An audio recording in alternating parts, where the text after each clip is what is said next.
following a forecast by the Nigerian Meteorological Agency NEMA of likely reoccurrence of 2012 cycle of flooding. The National Emergency Management Agency NEMA has advised residents of Kogi State, especially those living on flat plains, to relocate to higher grounds. Now, NEMA says that already it has received distress calls of flooding from 3 local government areas in Kogi State. But reports from the State Ministry of Environment say that some of the residents living on flood plains have refused to relocate, arguing that flood is seasonal and will come and go. Well, NEMA says Kwara, indeed, it's amazing. NEMA says Kwara is another state that is likely to be affected pretty soon. The aid agency says it has advised farmers in the northern part of the state to relocate. The State Commissioner for Environment, Taiwo Joseph, has expressed concern that despite several appeals to the farmers to vacate the areas to alternative shelters provided for them, they have bluntly refused to leave because, according to them, their umbilical cords are buried there. Wow. Wow. These are cliches we use on the streets every day, yes, and these are realities. Exactly. Nigerians. They are very creative when it comes to cliches of them saying that, yeah, you've said what you want to say, but I am not going to do it. And then when things happen, we often hear them say, government, come to our aid. Yeah, you should have told us, you should have warned us better. All right. Why didn't you do that? Exactly. We have in the studio joining us now to discuss this is a professor of geography at University of Lagos, Professor Alabi Shone. Good morning and welcome to the program now. Good morning all. Right. Well, we've been following the past week or the past several days images from Benue State, Makudi for that matter, specifically the images are very devastating. And there were projections earlier in the year that there will be flood in parts of about 28 states in Nigeria. Here the reality is here, and it seems like everyone is still surprised, especially for those who are affected. Well, it's understandable. Even the hurricanes we are having in the U.S., Texas, Florida, Georgia, and all of them, some people are still doubting. Even with the visited images from space, images from the ground, going back to history and all that, people are still doubting. So it is human. People want to see before they believe. But in this case, there is this study that says that, well, only the dogs that want to die will refuse to listen to the hunter's whistle. Indeed. And are there not enough proofs really in the country of the possibility of floods coming to almost many states? We had another forecast just recently from NISA as well, the Nigerian Hydrological Services Agency, saying the same thing, that in fact more than 300 local government areas in the country will be affected. And the federal government has said that residents of these communities should start evacuating. But like you said, that may not happen. So how should the government now prepare when people have said they won't leave? Well, there is a limit to which the government can actually force people to relocate. At this juncture, well, the problem is already here. We saw, well, earlier in the year, we were talking of Lagos, we were talking of Niger, we were talking of Suleja.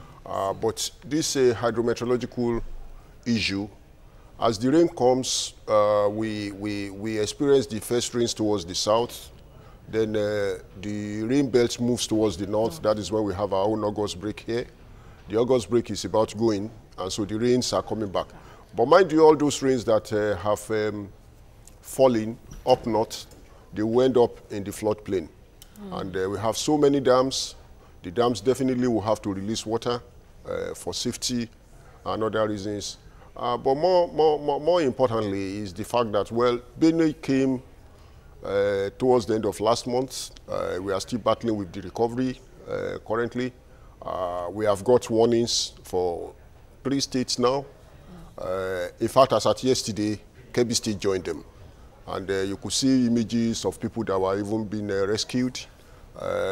Life really has to get a lot of more meanings that we have it in the African context now. We should be able to really appreciate that for every life you lost, you are probably losing a potential saver of some other disasters and so on and so forth. And you are also likely to lose a president, a good president for that matter, or a good minister or a good governor, amongst others. the dams, as I said, will continue releasing water. We saw the incidents of 2012, which was as a result of the dams on Niger and Benue, even on Benue, the one that is not in the country. Yeah, but what can we do about the ones that are within the country? Definitely the waters will have to be released. Well, the farmers see this as a natural occurrence because, honestly, come to think of it, sometimes floods could be blessing to the farmers. It brings a lot of soils, nutritious soils that the farmers could actually use for their floodplain, the Fadama agriculture, and so on. But it can also wash off. It can also wash off. But the incidence nowadays is that the intensity is just so much that it's becoming a situation whereby you can't live with the flood.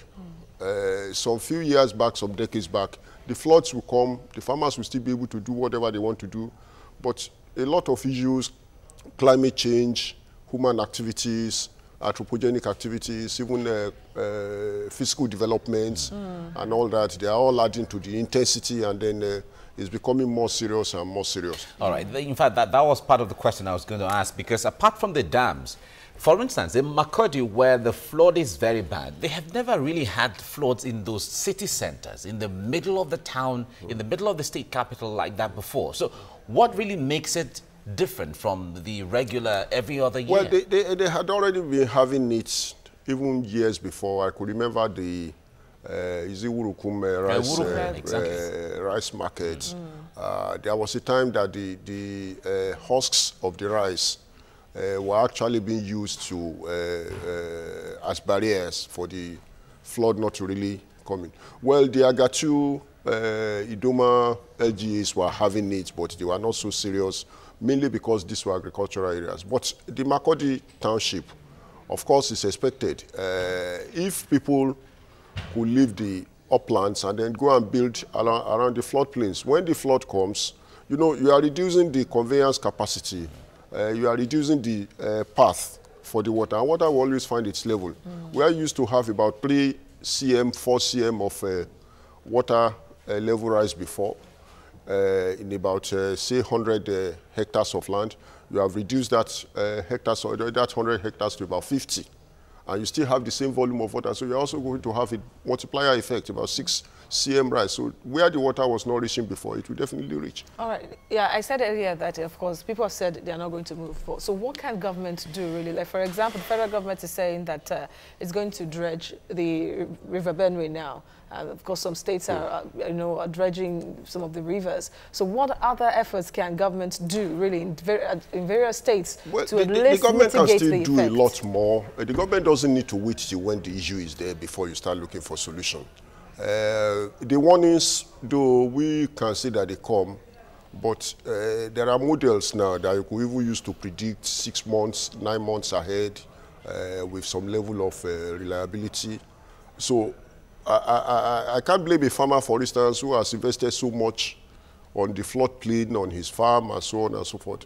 Psychologically, he feels attached. So bad, so attached, so bad when he sees these things, when he hears this kind of stories. But we also have to look at our own cultural, religious, ethno-religious beliefs that, well, God brings, God takes. To a large extent, people don't even believe anybody anymore. You can't believe your leader cannot believe the followers. So we have all that. But the government could, if you look at the responsibilities of NEMA, for instance, NEMA could rescue, because we are about to get into rescue level now. But before that, NEMA has about 5 other responsibilities: formulating policies, coordinating activities of others, including NGOs, including community-based organizations. Definitely, the religious bodies, they have a lot to play in this wise. Many of us, we listen to our pastors, even more than God now. We listen to our imams more than God. So the government just has to continue telling the people to live, and then use every organ that you can think about. The traditional lives still remain no matter what happens in the cities and so on. So we still have these traditional leaders that can still talk to the to their words and they will listen. The pastors can still talk, the imams can still talk. But more importantly, the people themselves, their orientation needs to really change. I'm sure one of the major fears that they have is that if they leave, where are they going to? Exactly. And where they are going to, what is going, who is really going to provide their basic needs? At least shelter, that is so easy. We are very good neighbors of ourselves. But when it comes to feeding, when it comes to water and all that, people will have to, these are things that you don't just plan in a day. Sure. You plan over time. The rescue teams that we have in the Americas, in the Europes, it took them, before 1 week, 2 weeks before the disasters, everybody will have been on the ground. Then what could be salvaged will be salvaged. Not when the problem is already... Because we know that Africans or Nigerians are very communal in nature, but with the cities growing up is really cutting down on the people's connectivity. So when things like this happen, you begin to ask, where do I go to?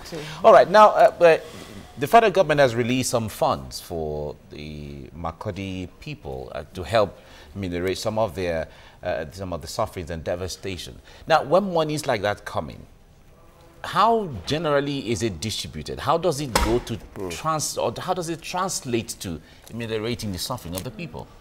Well, well, for the Makurdi, we believe that the worst has happened this year, except we have, well, the rains are reducing towards the north, except the leak in Cameroon now adds to the problem we have.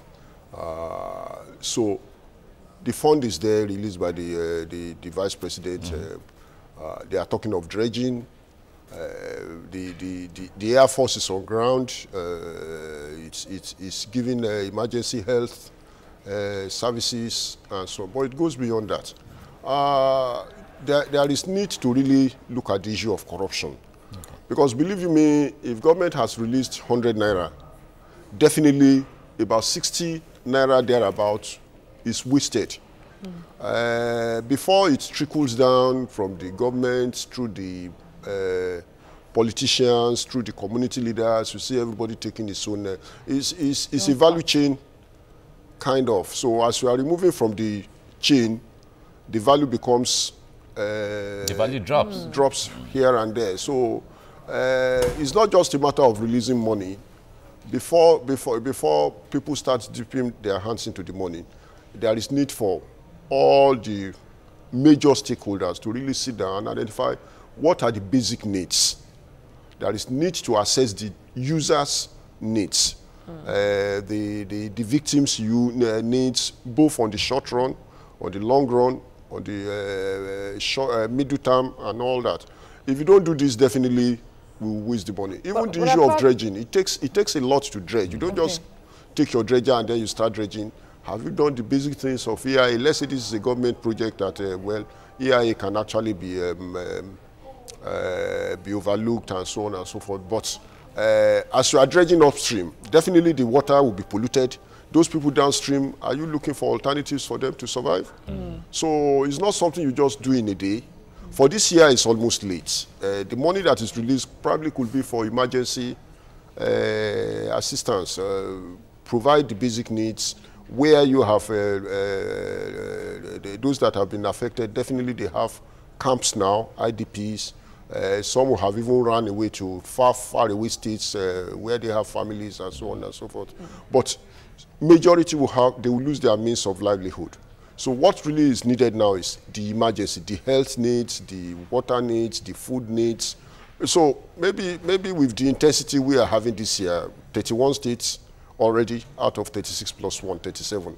Maybe by next year we'll be having the entire 37. Now we will be able to really sit down and identify a very strong needs for disasters generally, not only flood. We are not talking of... All right, Professor, we have to stop here because of time, but thank you very much for your analysis. Professor Alabi Shoneye, you are a professor of geography in the University of Lagos. Thank you for coming. Thank you very much. Thank you very much.